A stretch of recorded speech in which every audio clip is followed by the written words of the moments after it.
Okay, so I got some other things I wanted to pass along to y'all. First of all, do you realize that if you open up a can of peas, that they're all the same size? There's no large frozen peas in that can. There's no diversity. Do you realize that every French fry and a bag of French fries at McDonald's are also the same size? Yeah, they're all the same size. Do you realize that the only real employees that McDonald's and fast food have anymore, really, it's worth a darn, are Mexicano, Guadalupe, Guadalajara, which is where about most of them come from. I have nothing against Hispanic people. One of my best friends, absolute best friends, Fidel Pedando, lives over in Blackfoot. In fact, he is the subcharter president over there for the Knights. But do you realize that the first year that I was there, my own family had done forgot about me. And I couldn't get the attention of anybody local as far as the church or anybody else coming over and say, "Hi, Brother Montgomery, glad you're here. You're welcome to come over and have Christmas dinner with us. You can sit over here and pop those little popcorns and we can have a good time." No, didn't happen. Fidel's mom and dad did. Yeah. Now, understand that it was one of the physically painful Christmases that I'd ever had. Mostly because she was eating yellow jalapeno peppers. Yellow peppers. Okay? She was sucking them down like they were black olives out of a can. They're also the same size. But yeah, she would just like they were M&M candies. So I thought, what she can do, I can do just as well. So I did. Guess what I did? I did. I grabbed some of those. And I ate and ate and ate. And it was going good going down. But all of a sudden my hands got greasy. You can pretty much figure where this is going. So my eyes started watering real bad. Time to turn off the waterworks. So I decided I was going to wipe my face with my hands after having my hands inside where those yellow peppers were at.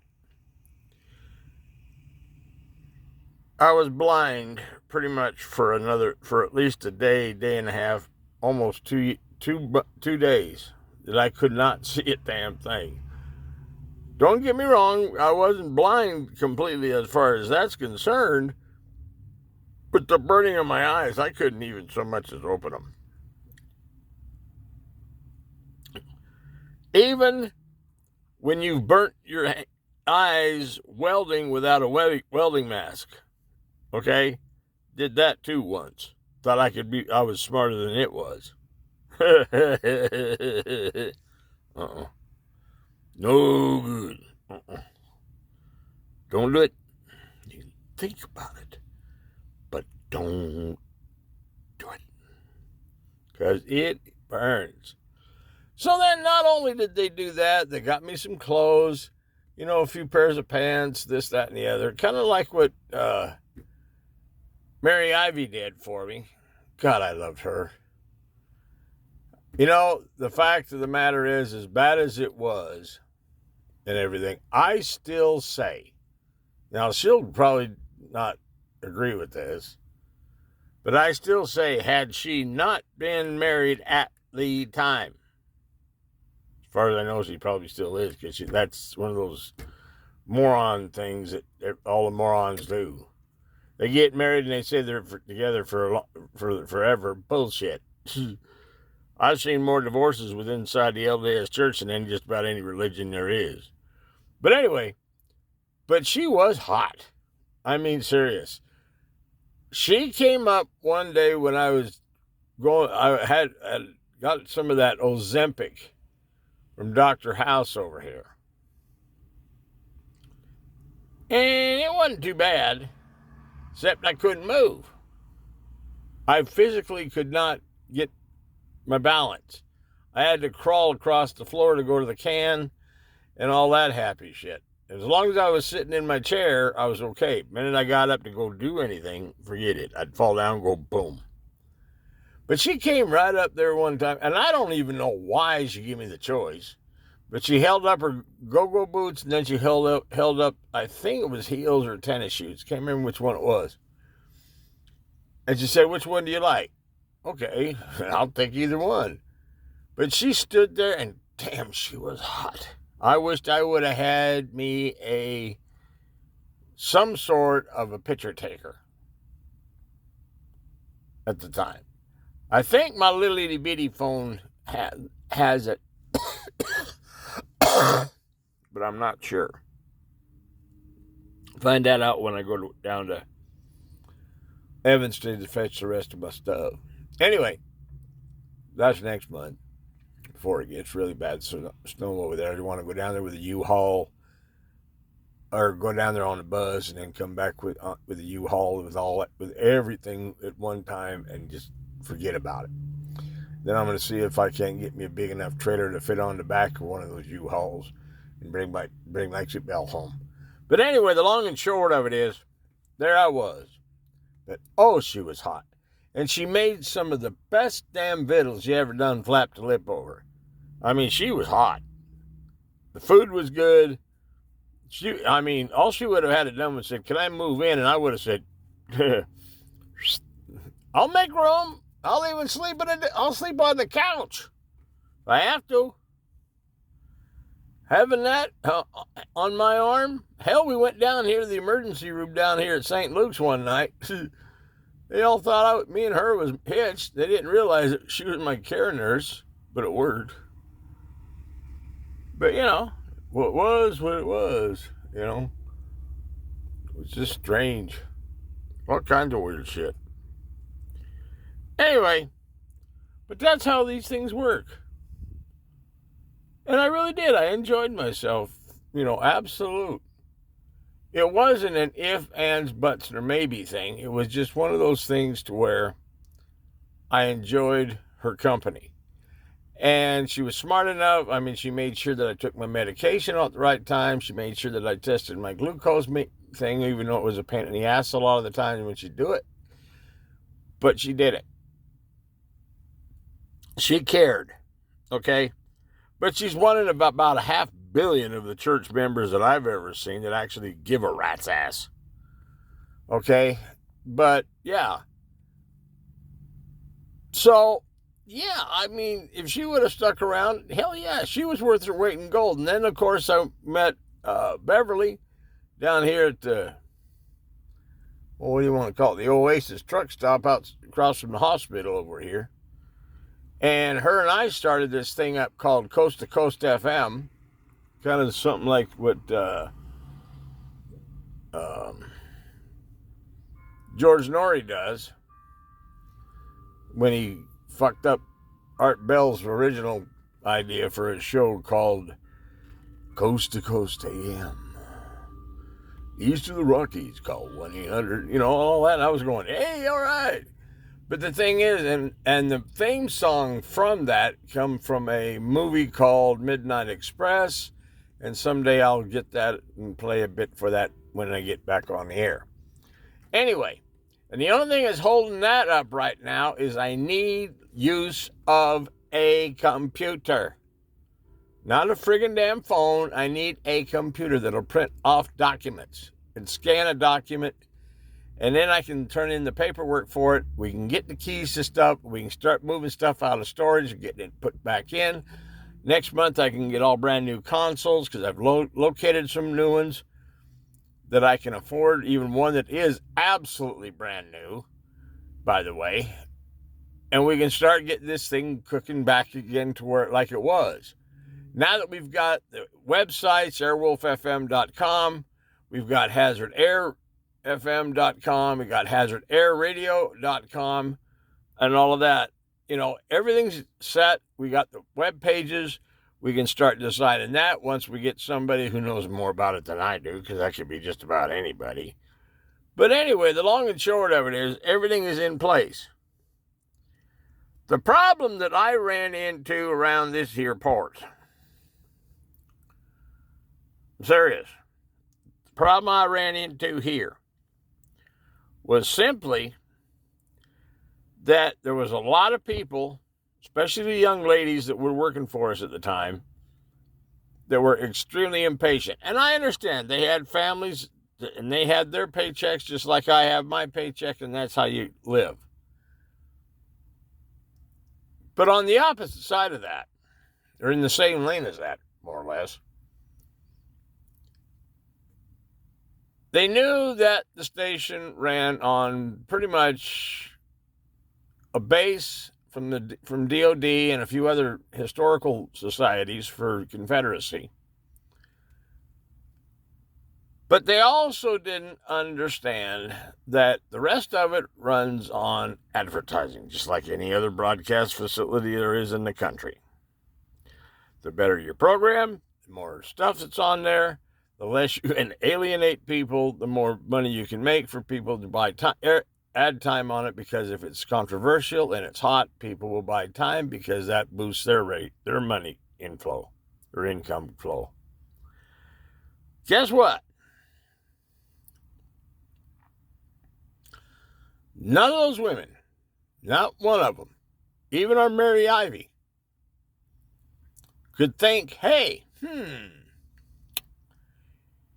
$150 a month. Back then it was just $150 or $100. Now we've had to raise it up $50 due to inflation. I think it's Bidenomics. Anyway, the long and short of it is, all they would have had to have done,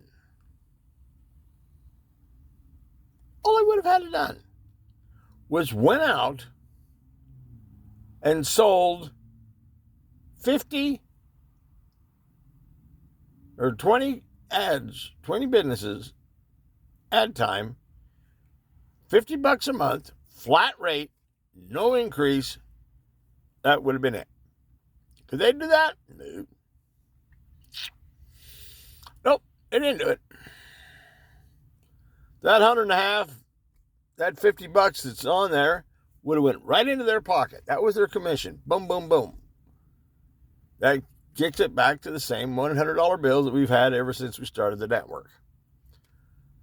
But did they do that? No, can't do that. No, that's called work. We have to stay home with the little babies. We have to stay home and fuck the damn husband. We got to stay home and intake our dope and our dopamine and our narcotics in our arms and our mouths and our pipes. We got to smoke that meth pipe. And yet they come to the station and they were pissing and moaning that they were going to get a paycheck. For what? For what? Outside of Beverly, there wasn't a damn one of them. Well, take that back. Mary Ivy did too. Those two actually did something that actually I could bank on, that I could actually see about putting some money in their pockets. And had it been just those two, we could have done it. But then we got some damn half-breed beaner across from town here, down on Eastland. Or Elizabeth, anyway. I think it's Julie. I don't know. Anyway, she came in. Oh, she was a hot little thing. Oh, hell yeah. And she didn't mind showing me her dress and letting me see her thighs and her legs and all that happy shit. Then her friend blew up her car one day couldn't get it started. Took my $100 jumper box, blew it up, and I was supposed to give them a paycheck. She didn't even know how to use it. People want me to pay them money, but they won't go out and do a damn thing for it. Not a damn one of them even so much as said, "Oh, here, you like little toes and feet in your face while you're doing your radio show? Here, smell them. Suck on these little itty bitty half-baked corn chip toesies." But they didn't do that shit either. Is that called a fetish? Why do they call it a foot fetish? How about a funish? There's not fat to begin with. Unless you want to consider the idea of feet and fat being part of feet. So that would be that all things have to do with feet. That is a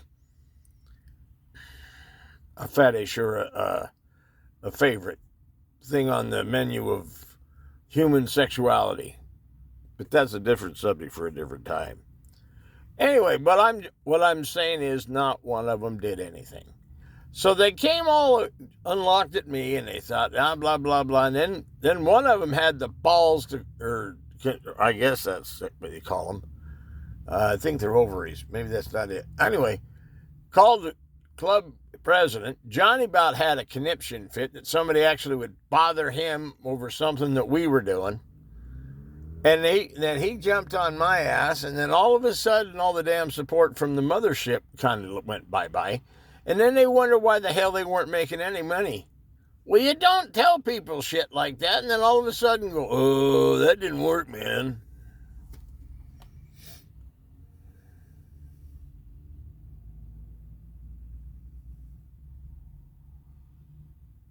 You don't do that. Anyway.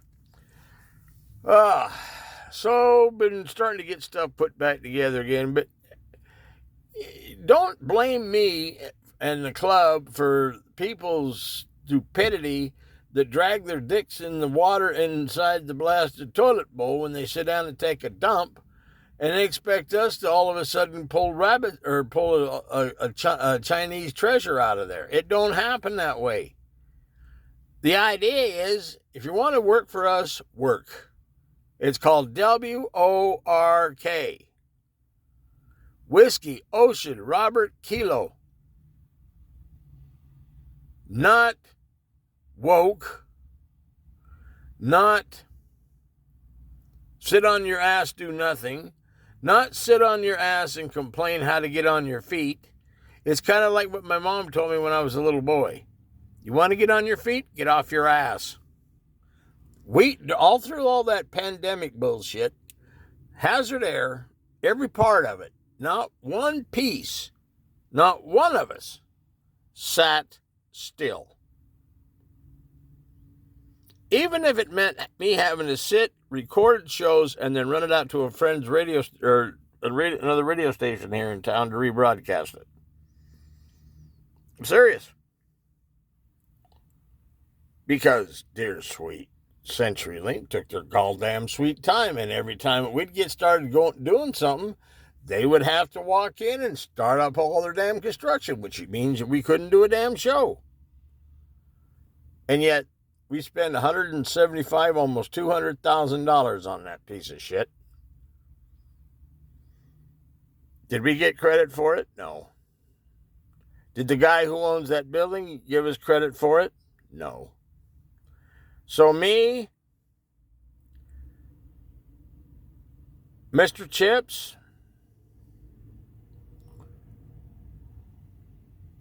little Chinese or Japanese or Oriental massage parlor,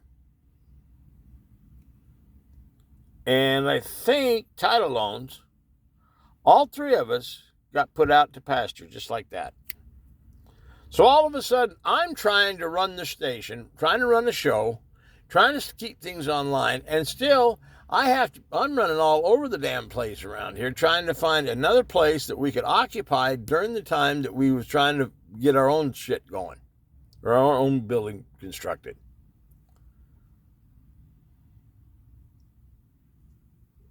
What's fair about all that? Like I said, if you're going to work for us, work. If you're going to show up at a certain time, show up. If you ain't interested, just say, I'm not interested. And then get the fuck out of the door so I can go find somebody who can. There's a little gal that lives down here in a tent, not too far away from where I'm parked here in this parking lot, down at Wilson Park. Do you realize that little lady lives in a tent? You know what she does for a living? Albeit for the wrong motel chain, but she goes over here to Holiday Inn Express. She does. And I've ran into her about 2 or 3 different other times. There's a little chemistry right there. I've had more good interactions with the people down at Alcoholics Anonymous and Narcotics Anonymous than I ever had with anybody in the damn church around here, or anybody else for that matter. Because most of those people, not all, but most of those people down there, not the patients, not the staff, I'm talking to people that are patients,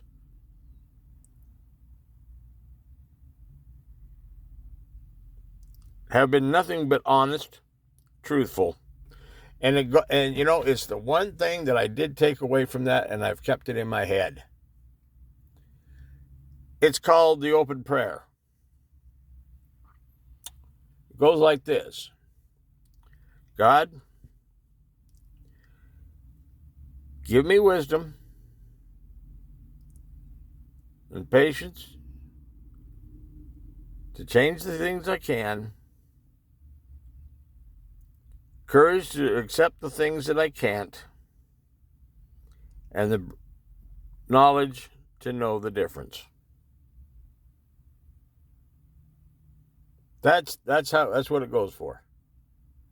And I'm starting to learn that real good. There's just sometimes you just got to turn your brain off and shake your head and go, I can't help it. Just because they're too goddamn fucking stupid to figure out what the hell's going on doesn't mean I have to be. Anyway, see you in the morning, friends. I got $150 I got coming in the morning. Guess what I'm going to be doing? Filling this thing up real early. And I'm taking me a quick little trip up to Boise. And when I get up there, I'm not saying I'm going to necessarily make contact with anybody important. Although I'm going to call, maybe it might be Wednesday. Might be Wednesday. Because I'm going to be making a phone call up there and talk to the director of the Idaho Department of Health and Welfare.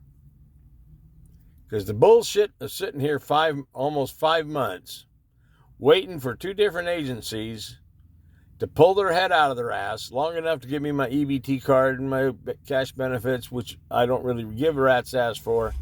But the one part that I do care about, you know what the real part of that I care about? Is my Medicaid. That way I could go get my prescriptions, I could calm the hell down, and life would be grand once more. And that's what I'm trying to do. And that, my friend, is how the wind blows.